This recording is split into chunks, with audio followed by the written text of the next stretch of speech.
Pronto, estamos gravando agora. Então, vamos começar da seguinte forma. O que vocês se lembram do assunto até agora? Do que foi ministrado? Agora é o momento que vocês falam, tá? Falar a verdade, eu não tenho muitas lembranças, não. Ótimo. Que foi esse aí que disse isso? Poucas coisas. O que mais? Conectivos lógicos. Conectivos lógicos. Olha aí, ó. Tem um cara aí que já estudou alguma coisa. Eu vou fazer o seguinte, para tornar a coisa mais interativa. Vou usar uma ferramentazinha aqui também, que é do Google, que ela me permite criar um quadro para vocês. E nesse quadro, a gente criar aqui várias coisas, né? Escrever várias coisas. Então, eu vou compartilhar aqui com vocês. Vocês já ouviram falar no Jamboard? Não, professor. Nunca ouviu falar, né? Beleza. Eu vou compartilhar aqui no chat o link. Acesse esse link aí, que eu vou estar criando aqui o quadro. Vou mostrar aqui a tela para vocês.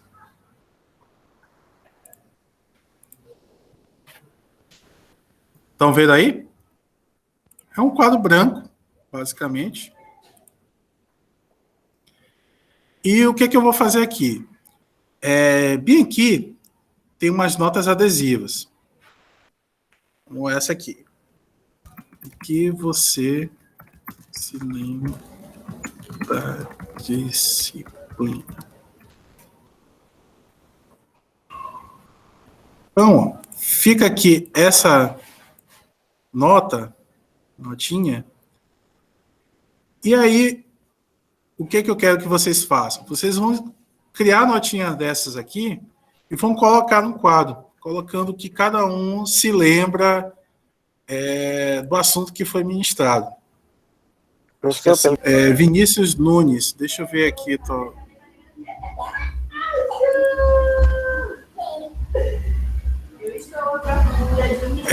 Vinícius, manda teu e-mail aqui, Vinícius, por favor. Aí eu tento te adicionar. Gen Document.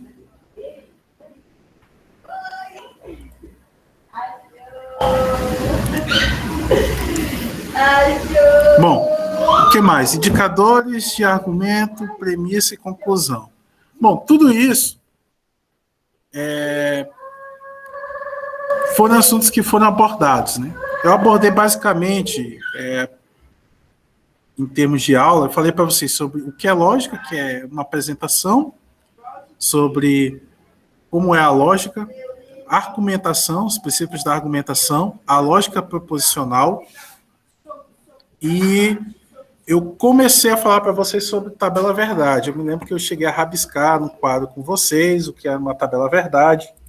Né? Alguns devem se lembrar que eu coloquei lá, por exemplo, assim, né? P, colocava assim, Q,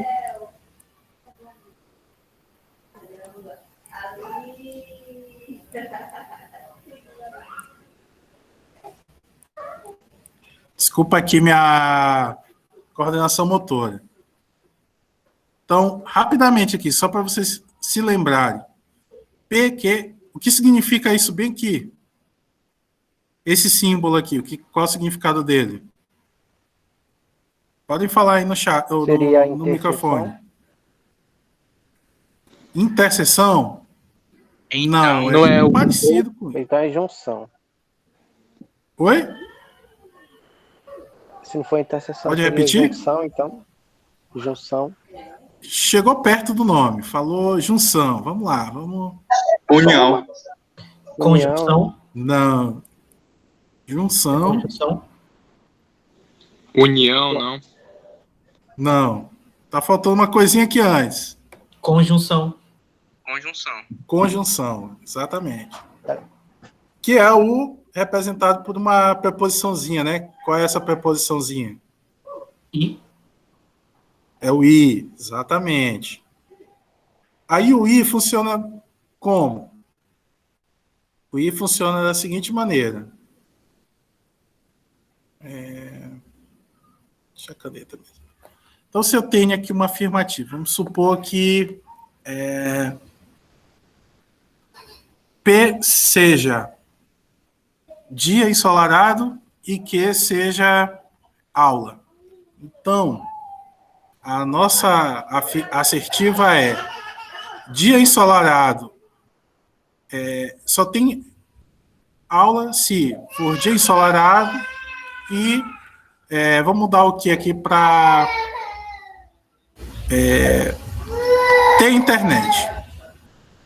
Então, se o dia está ensolarado e tem internet, então isso aqui é verdadeiro. Nossa, esse V aqui saiu péssimo. Se for dia ensolarado e não tiver internet, gente, por favor, não apague o que eu estou fazendo. Então, se eu tiver aqui, ó, verdadeiro, e esse aqui for falso, então, isso aqui qual é o resultado? Falso. Verdadeiro ou falso? Falso. Falso. Da mesma forma que se esse aqui for falso e esse for verdadeiro, aqui dá o quê? Falso. Falso.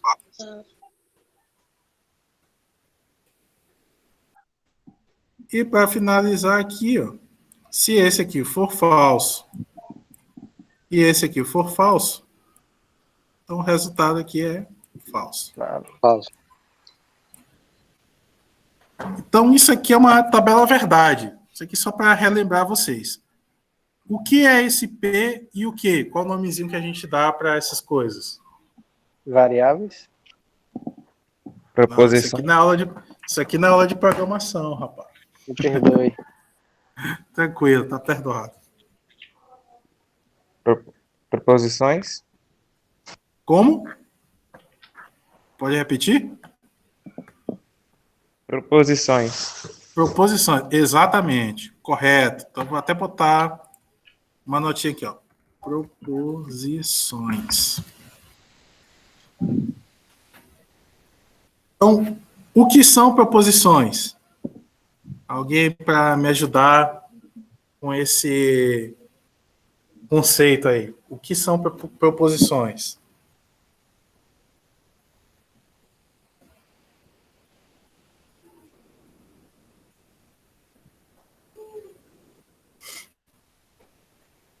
São representações de ideias ou afirmações. É o quê? Pode repetir? Representações de alguma ideia ou alguma afirmação. Sim, é uma boa resposta. Alguém mais aí para dar uma resposta? É uma afirmação que pode ser verdadeira ou falsa.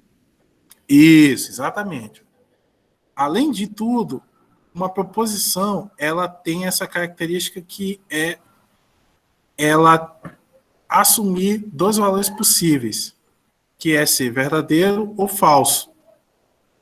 Então, por isso que eu crio as tabelas verdades e posso colocar aqui, ó, verdadeiro, falso. Para que isso? Serve para eu testar se esse meu raciocínio ele é válido ou não. Beleza? Então, por isso que a gente fala sobre a lógica proposicional. O que vem a ser a lógica proposicional? É o estudo da forma como as proposições elas podem ser combinadas com operadores lógicos para você saber avaliar aquele argumento, aquele raciocínio. Então, daqui, ó, eu tenho um argumento. O que é um argumento? Alguém se lembra o que é um argumento?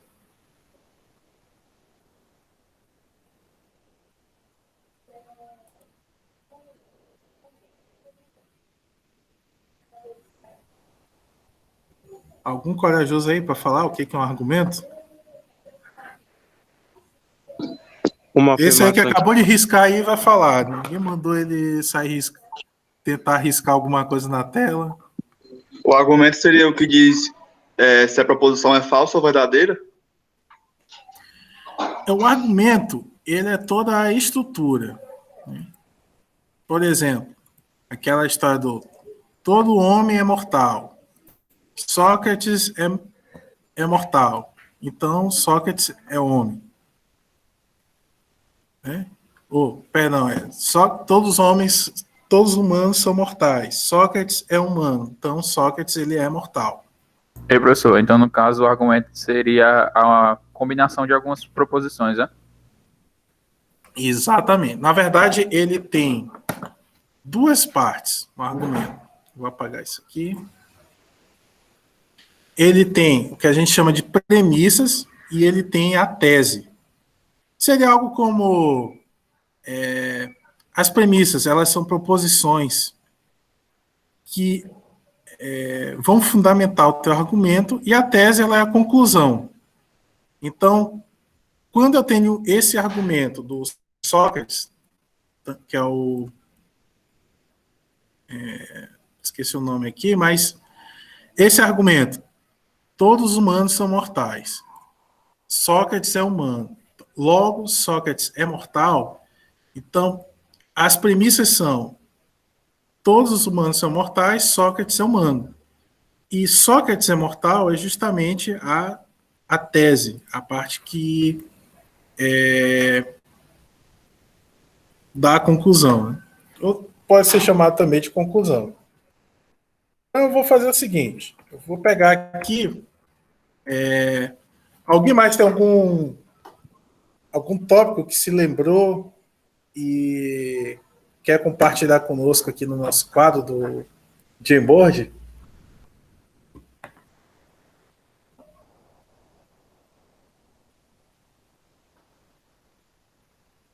Não? Então, vamos lá. Agora vocês vão voltar lá para o Meet e ver a... Quer dizer, vocês já estão no Meet, né? E eu vou começar aqui e voltar para o slide da lógica. Eu vou passar bem rápido esses slides, até porque, assim, vocês já viram isso, então não tem muito o que inventar, né?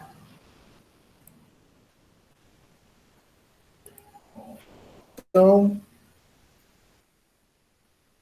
vamos lá. Definições de lógica. Né? Existem várias definições. Essas aqui que eu peguei são justamente de pesquisadores na área de computação. Então, Irving Cope, ele define como a lógica é o estudo dos métodos e princípios usados para distinguir o raciocínio correto do incorreto. Joseph Dopp, a lógica formal é uma ciência que determina formas corretas ou válidas de raciocínio. John Note, que é justamente o autor do livro que eu vou estar utilizando como base para vocês. Depois eu passo até para vocês a referência dele, tá? No link eu não posso compartilhar com vocês o PDF, como vocês sabem, né? Até porque isso seria uma prática ilegal, mas eu posso estar passando para vocês o local onde vocês podem encontrar esse livro. Quer dizer, posso passar o livro em si, a referência do livro. Então, vamos lá. O que o John Note diz?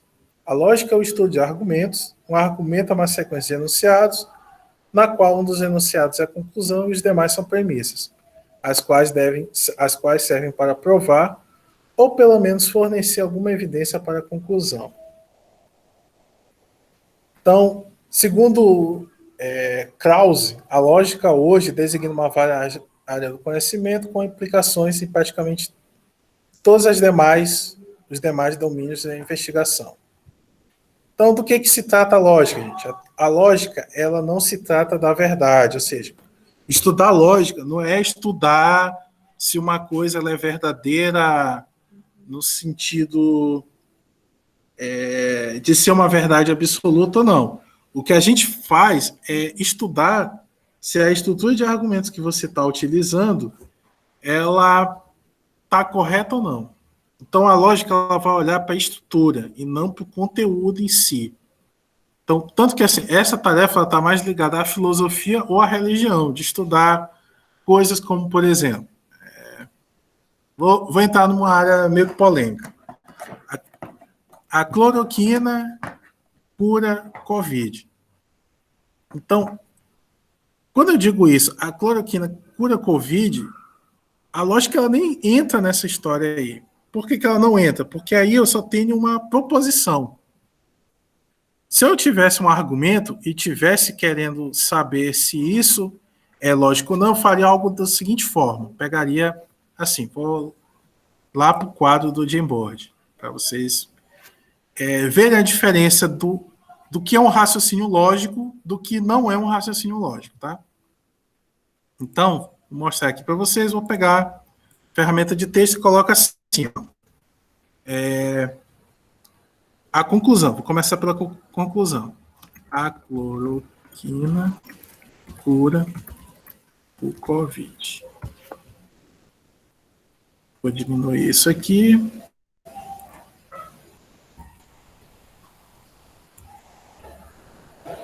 Então, essa aqui é uma das minhas, é a minha conclusão. Se eu quero montar um argumento, então eu preciso de premissas. Então, a primeira premissa que eu vou pegar é assim.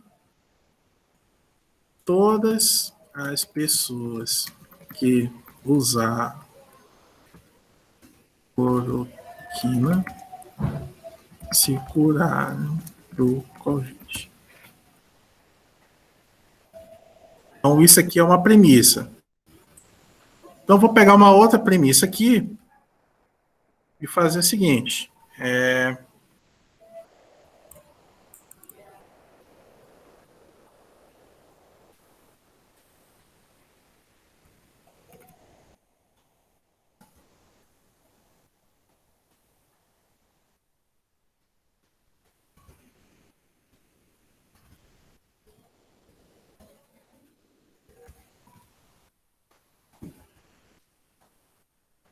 Então, o objetivo da lógica aqui, eu vou ler esses argumentos, aí eu quero que vocês me digam se vocês acham que esse argumento está correto ou não. Lembrando, né? Isso aqui é independente. Seria aqui 2 pontos e um traço. Então, essa aqui seria a forma padrão do nosso argumento. Então, quais são as premissas? A cloroquina cura doenças parasitoides.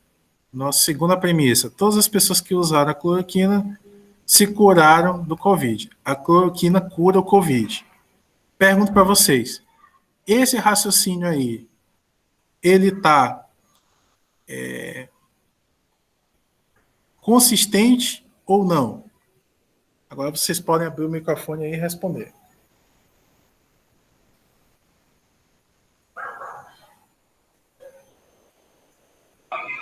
Tá não, professor.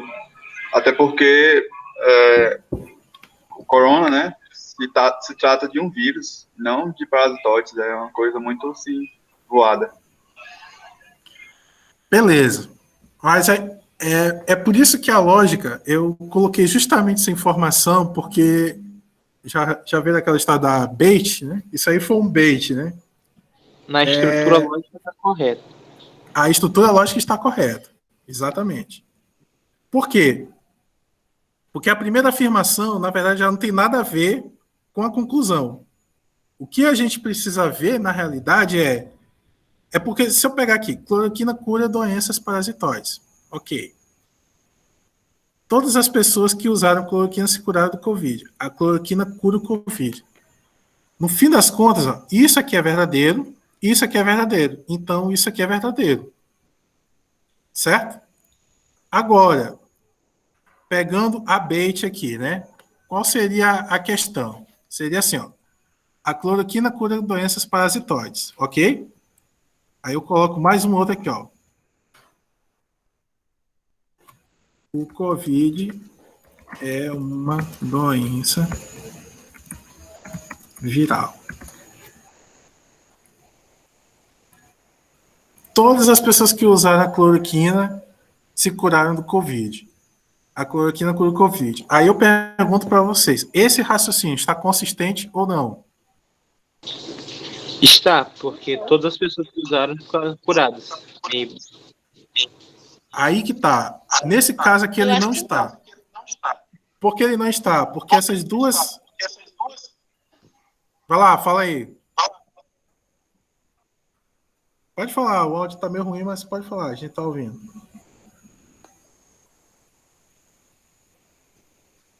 Tá, beleza. Bom, essas duas sentenças aqui, ó, essas duas premissas, elas meio que se contradizem. Porque o que eu estou afirmando aqui, ó, a cloroquina cura doenças parasitoides. O COVID é uma doença viral. Então, quando eu digo isso, usando a lógica que eu estou... pense no seguinte, eu não estou fazendo juízo de valor se foram feitos testes e funcionou ou não. Eu estou só verificando aqui a forma com que estão sendo usadas as afirmações. Então, aqui, ó, a cloroquina cura doenças parasitoides. O COVID é uma doença viral. Então, esses dois aqui, ó, eles já estão entrando em contradição. Todas as pessoas que usaram a cloroquina se curaram do COVID. A cloroquina cura o COVID. Então, isso aqui não está consistente. Pense só, eu não estou falando se isso aqui é verdadeiro ou não. Estou falando se isso é consistente ou não. Ou seja, segue uma sequência lógica ou não. Uma forma de corrigir isso, só que para corrigir isso, eu não estaria usando essa lógica que eu estou ensinando para vocês, que é a lógica proposicional. Eu estaria usando uma lógica chamada lógica de predicados, que ela tem alguns operadores especiais que diria assim, ó, existem pessoas, existe pelo menos uma pessoa que usou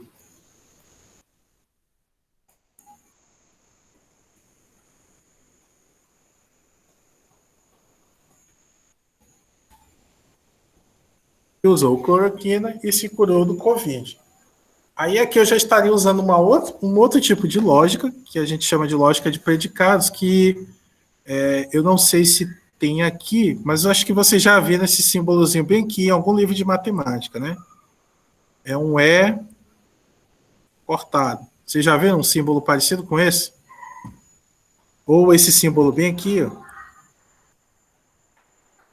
É tipo um A de cabeça para baixo.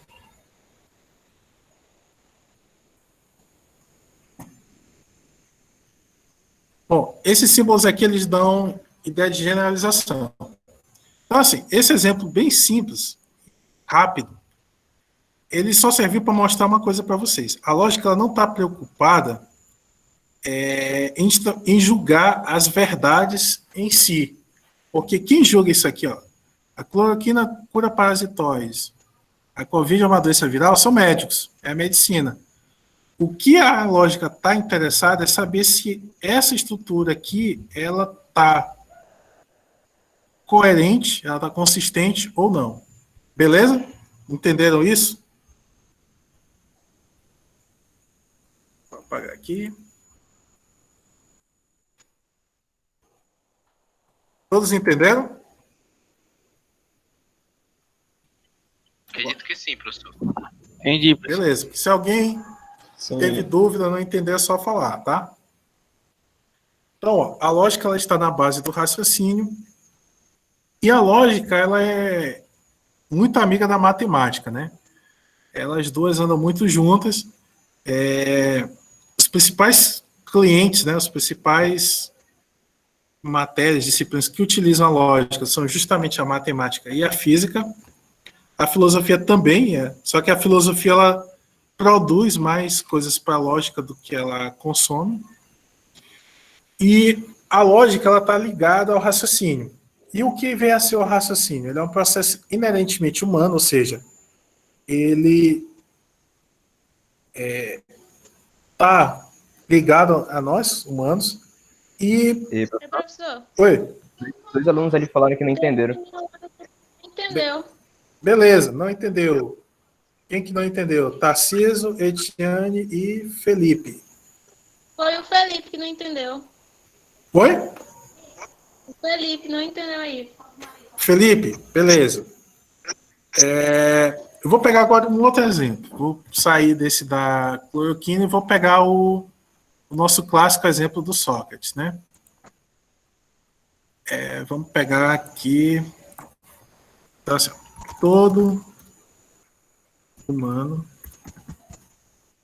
é mortal.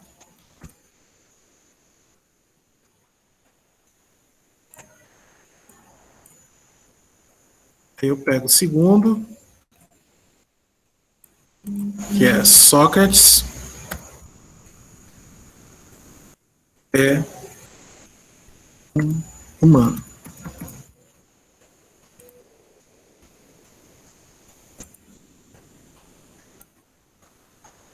Sócrates é mortal.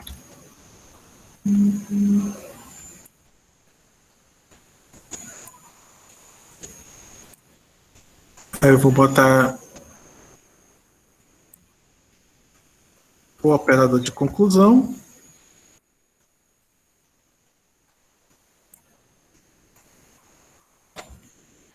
Então vamos lá.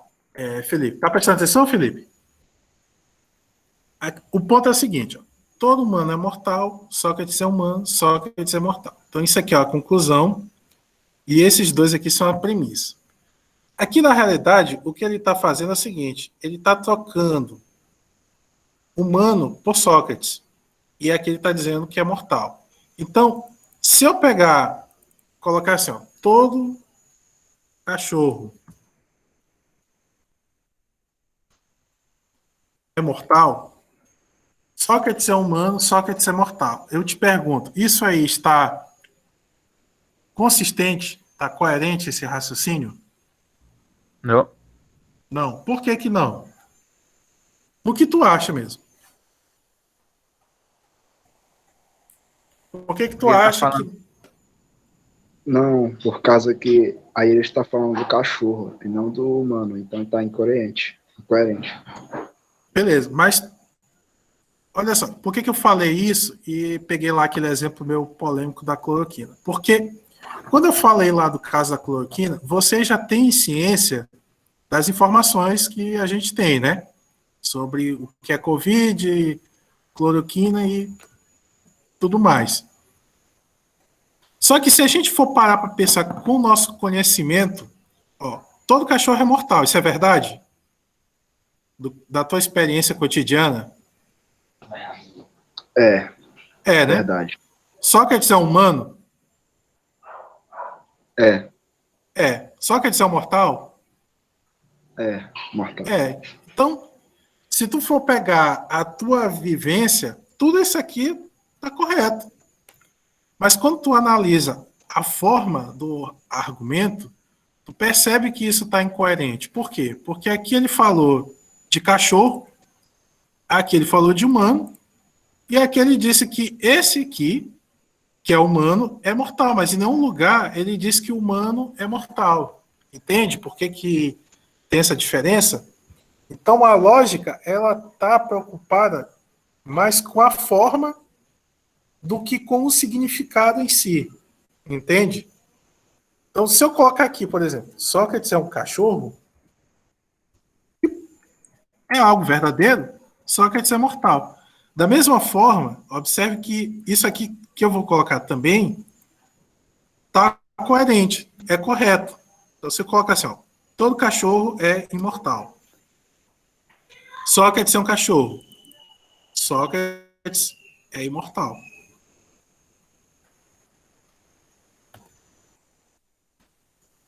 Então, isso aqui está correto. Em termos de lógica, né? Falando da estrutura do argumento, é um argumento válido e um argumento correto. Entretanto, a gente tem a nossa experiência cotidiana, a gente sabe que um cachorro não é imortal E o Sócrates que eu estou falando aqui, embora eu possa botar o nome de Sócrates de cachorro, vou pegar aqui um exemplo até curioso. Vocês sabiam que na França você não pode colocar o nome de um animal de Napoleão? Então, se, por exemplo, aqui fosse Napoleão, e eu estivesse falando isso com um francês, isso aqui para ele não ia fazer, seria até ofensivo dizer isso, né? Mas, de todo modo, aqui a estrutura está correta. Ó. Cachorro imortal. Sócrates é o cachorro. Então, daqui, ó, é como se eu estivesse substituindo cachorro por Sócrates. E aí, isso está correto. Ficou claro agora? Entendeu? Sim, entendi. Beleza. Então, vamos prosseguir. Então, ó, o raciocínio, a gente tem, como seres humanos, né, a gente tem uma ideia intuitiva inata de que um processo dedutivo ele é correto e o que ele é disparatado, ou seja, ele é uma coisa inconsistente. Nós, sem ninguém ensinar para a gente sabe quando uma coisa ela faz sentido ou não, como foi esse caso que eu falei para vocês, né? Eu disse que o cachorro era mortal, aí do nada eu coloquei lá Sócrates é humano. Então você percebe que isso é um disparate. Então o raciocínio, qualquer processo racional de tirar conclusão a partir de uma hipótese que é baseada em lógica. Então o raciocínio ele está ligado a isso. Então exemplos aqui de afirmações que podem ser válidas ou não, que a lógica vai estudar. Ou eu gosto ou não gosto de lógica, hoje chove e não chove, hoje é dia 18 e dia 19, se pegar o ônibus das 18 horas não chego atrasado, não gostava de lógica se fosse marciano. Aí aqui está uma afirmação matemática baseada em lógica, né? Esse aqui eu dou um prêmio para quem me disser o que significa isso bem aqui. Eu vou ler para vocês que alguém me diga o que significa isso. Para todo epsilon maior do que zero, existe um delta maior do que zero, e para todo x menos a em modo menos delta implica que f de x menos b é menor do que epsilon. Dá um prêmio para me dizer o que isso significa. Alguém se candidata?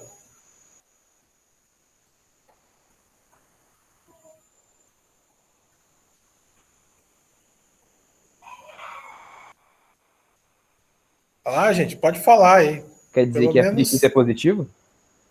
Como é que é? Repete aí. Quer dizer que f de x Quando eu falar é assim, positivo? gente, não fiquem intimidados, não. Só que eu não entendi.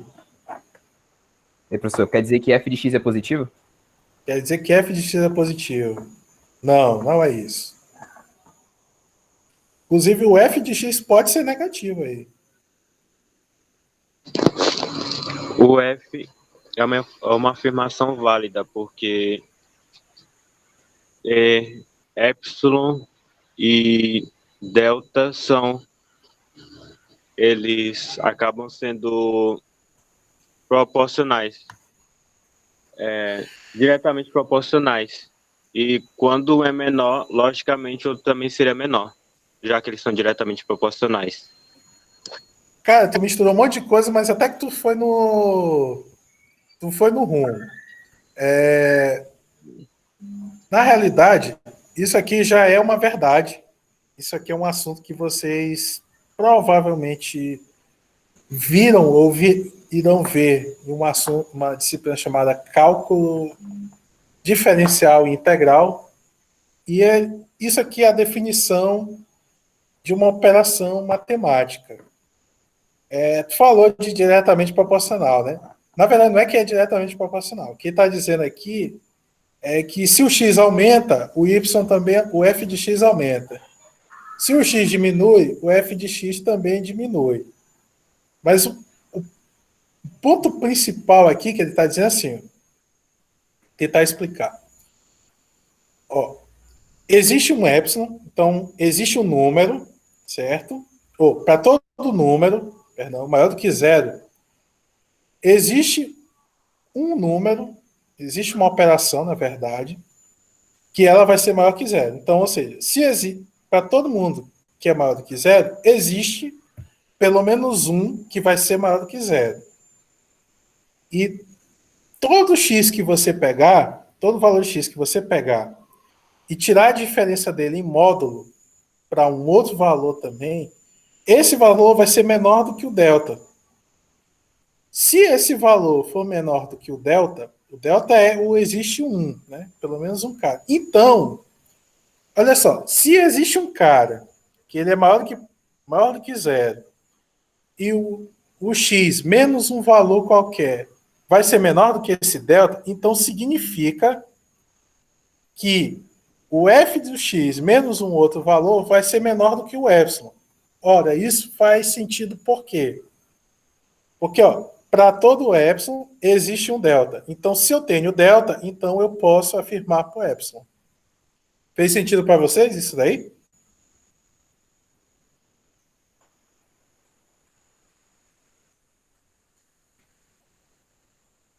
Fez ou não fez? Nem um pouco. Nem um pouco, né? Mas assim, vamos lá. Vou tentar explicar de novo. Professor, você pode Oi. usar aquela lousa que você está usando para tentar explicar? Acho que fica melhor mostrando. Beleza, Ela vamos sendo lá. resolvida. Vou tentar aqui. É o seguinte. Deixa eu pegar aqui primeiro a afirmação e copiar, porque isso aqui é meio ruim para digitar no... Pronto, vocês estão vendo aqui a tela, né? Vou colocar... Pronto, tá aqui, foi. Deixa eu apagar tudo isso aqui.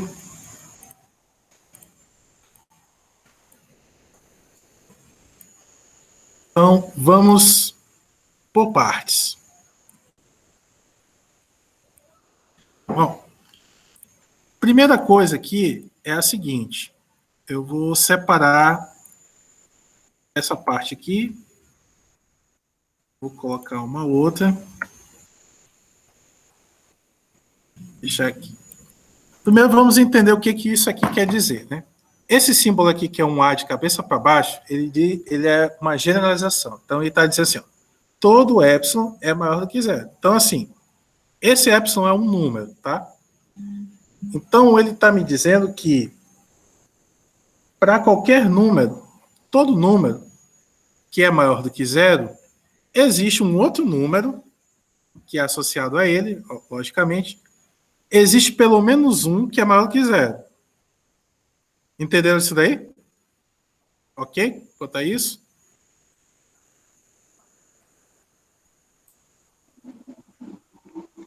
Ok. Ok, né? Então vamos para a segunda parte. Antes de chegar na segunda parte, vocês têm que entender o seguinte. Se eu tenho o todo e estou dizendo que existe um que atende essa condição, se eu tiver esse um que atende a condição, eu posso generalizar para o todo? Sim ou não?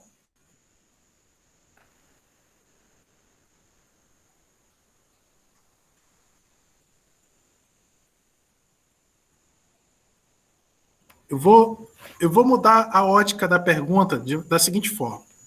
Eu digo que eu tenho um saco e nesse saco tem várias bolas, certo? E eu tenho um outro saco, certo? Que tem bilhetes.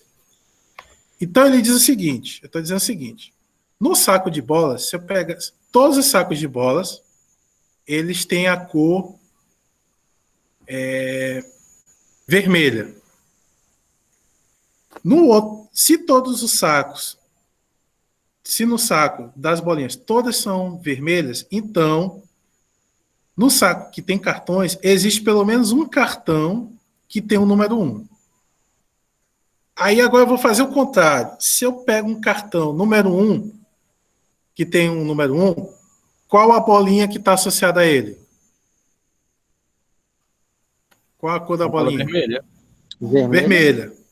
Isso é muito importante, tenha em mente isso, certo? Se eu tenho a bolinha vermelha, agora pensem no contrário. Se eu tenho uma bolinha vermelha, isso não quer dizer que o cartão ele é 1. Vocês conseguem perceber isso? O fato de você ter uma bolinha vermelha não quer dizer que o cartão é 1.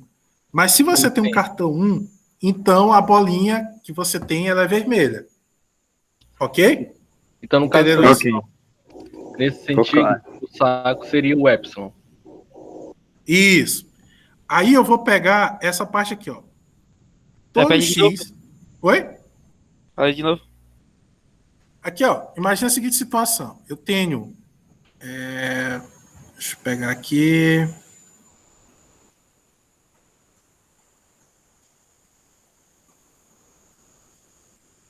Vou fazer um desenho. Ó, eu tenho um saco que tem bolinhas aqui.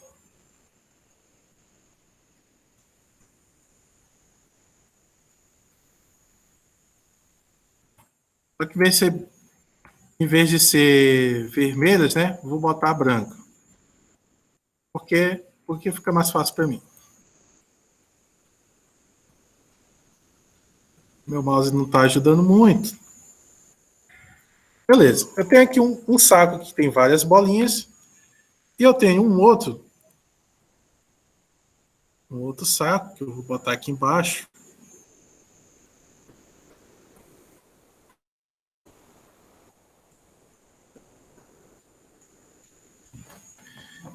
Nesse saco ele tem cartões.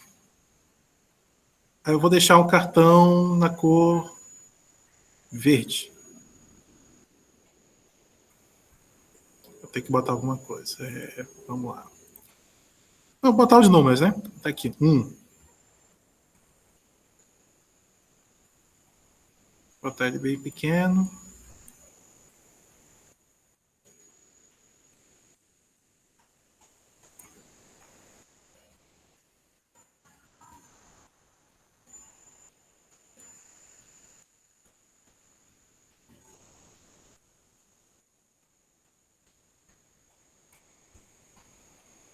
Aqui eu vou botar 2. E aqui eu vou colocar 2 também. Bom, o que essa afirmação aqui ela está dizendo? Ela está dizendo o seguinte: toda vez que eu tiver uma bolinha branca, eu vou ter um cartão 1.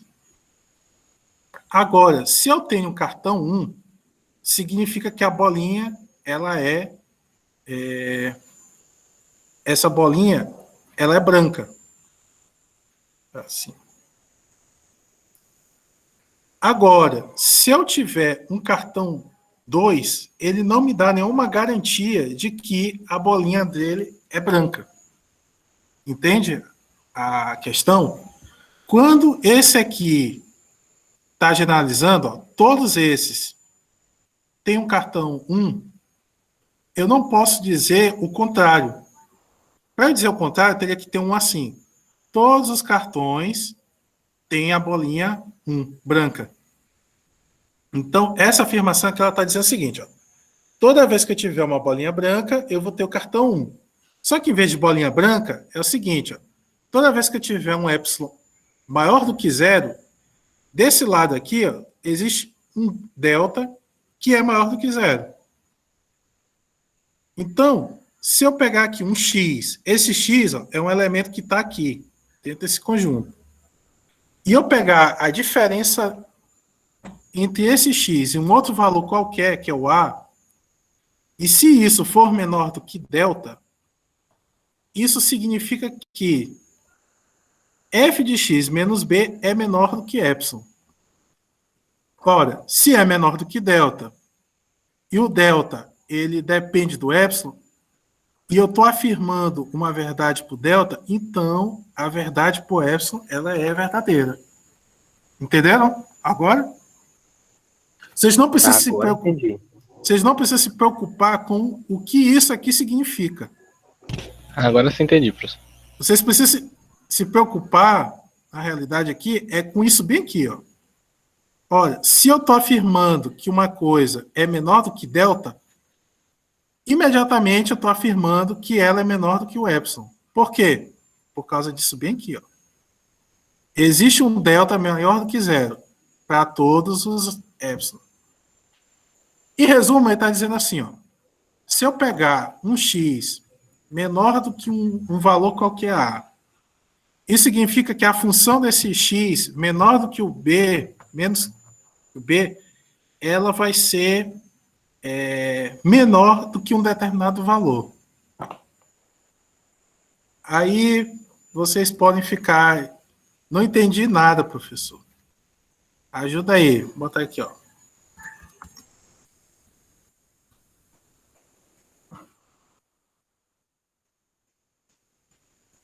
Vou jogar aqui um plano cartesiano.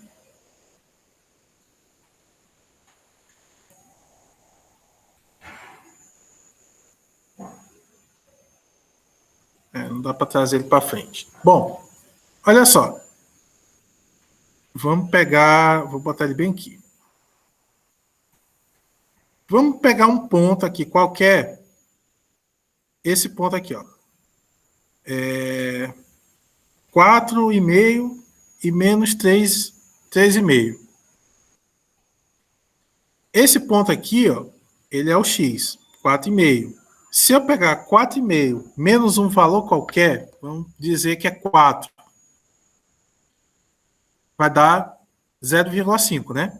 0,5 ele é menor do que um determinado epsilon, delta. O que eu estou dizendo aqui? Que esse 0,5 ele é um número maior do que zero, porque esse cara é maior do que zero.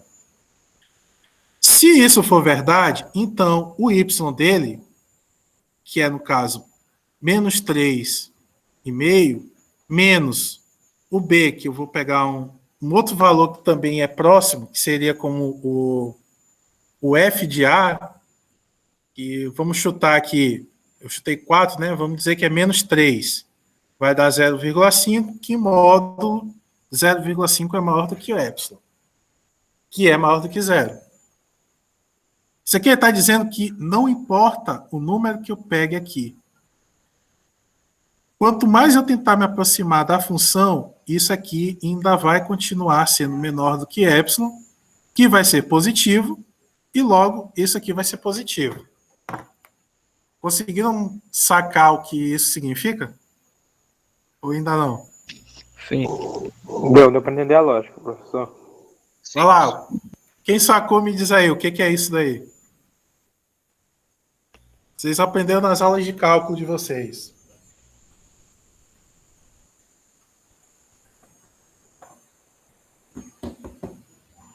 Vou dar uma dica. Isso está me parecendo ponto de como posso explicar, a raiz de uma parábola.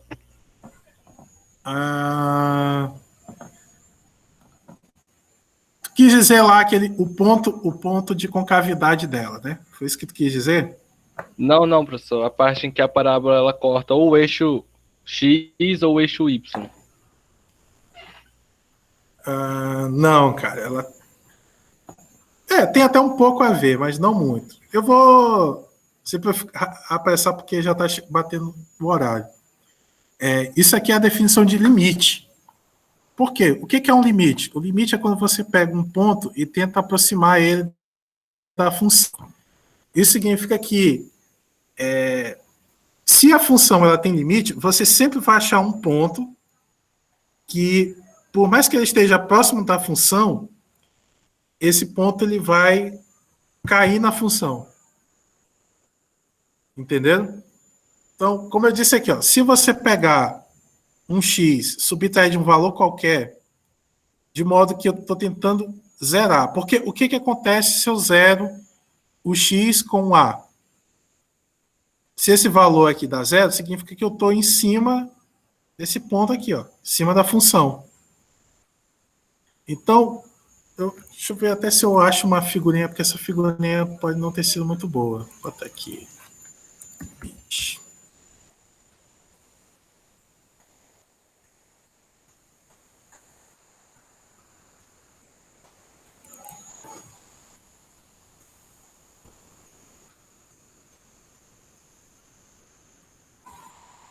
Pronto, tá aqui. Acho que essa aqui, ela serve ao propósito. Olha só, bem aqui tem a história do epsilon. Faltou só o delta, mas é o seguinte, ó, você tem um valor, que aqui no caso é o f de x. Só que em vez de usar B, ele usou C. E aqui, em vez de usar A, ele usou M. Então, se eu pegar aqui, eu tenho um x, f de x, certo?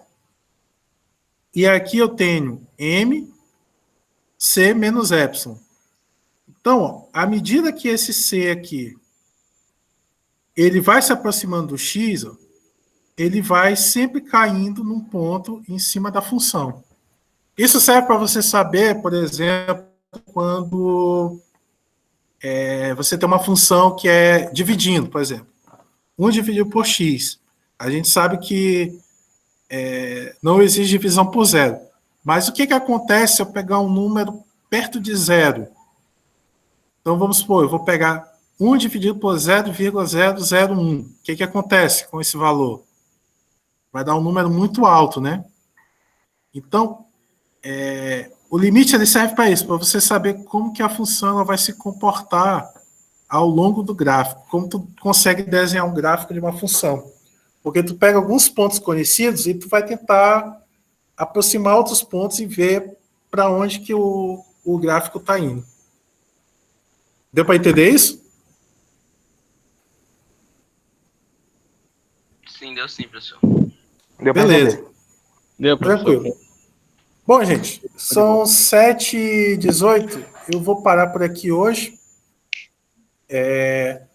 Eu vou começar a colocar lá material no Classroom, aí vocês vão me dando feedback. Inclusive, eu gostaria que vocês me dessem um feedback hoje, na aula de hoje, o que vocês acharam bom, o que acharam ruim, o que pode melhorar. Vocês podem usar lá os... Achei legal, professor. Beleza, que bom. Achei incrível esse Jamboard, não conhecia. Essa que a gente pode participar junto com o senhor, botar as dúvidas assim, ao vivo. Interagir junto. Ah, bacana. Uma lousa, né?